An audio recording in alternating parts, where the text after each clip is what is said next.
Meanwhile, the Faith and Freedom Coalition held its annual Road to Majority Conference in Washington, D.C., with a number of presidential hopefuls rallying their conservative base. One America's Matt Schuck caught up with 2016 presidential candidate Ted Cruz and has our report. Senator Cruz, One American News did a 90-day straw poll, and you were #1 on that list. Why do you think your message is appealing to voters? Well, look, I think people are hungry for leaders who will tell them the truth. We're so tired of politicians who say one thing and do another. And what I've tried to do in public office is very simple. Tell the truth and do what I said I would do. Our country's in crisis. We recognize it's in crisis, but we also know the answer. It's to get back to immortal and unchangeable truths, to get back to the common sense principles, the Judeo-Christian values, the free market principles, and the constitutional liberties that form the foundation of our nation, that built America into the greatest nation in the history of the world. We have strayed from those principles, and it's why our nation's in crisis. But I'll tell you, what I'm encouraged by is we're seeing an awakening all across this country. Men and women are standing up and they're saying, what we're doing doesn't make any sense. And we're going to turn this country around. I think 2016 is going to be an election like 1980. I think the parallels between Jimmy Carter and Barack Obama are uncanny.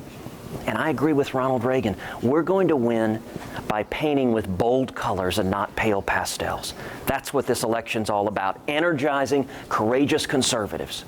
You know, we've had over 100,000 people come to tedcruz.org, contribute online, sign up to volunteer. We are building an army using tedcruz.org, our website, to energize courageous conservatives to turn our country around. There's a group of Americans that will vote for presidential elections but never show up for the midterms. Typically, we call them low information voters. How are you going to capture their attention?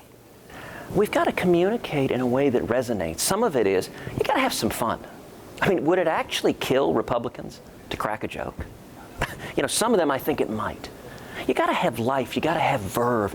With young people, you know, when I ran for Senate in Texas, what we saw come together was that old Reagan coalition. We saw conservatives and libertarians and evangelicals and young people and Hispanics and women and African Americans and Reagan Democrats. And it was working men and women who want to believe again in the promise of America. Now, with young people, you can't do it if you run an old, stodgy campaign that never has fun. We put together a meme online. It said, Reaganomics. You start a business in your parents' garage. Obamanomics. You move into your parents' garage.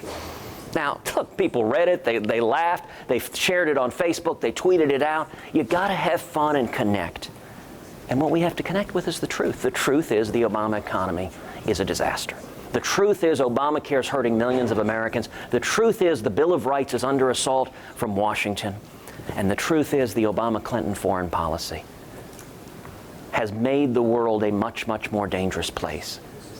We tell the truth with a smile, with a positive, hopeful, optimistic message that America can be great again if we get back to the principles that built America in the first place.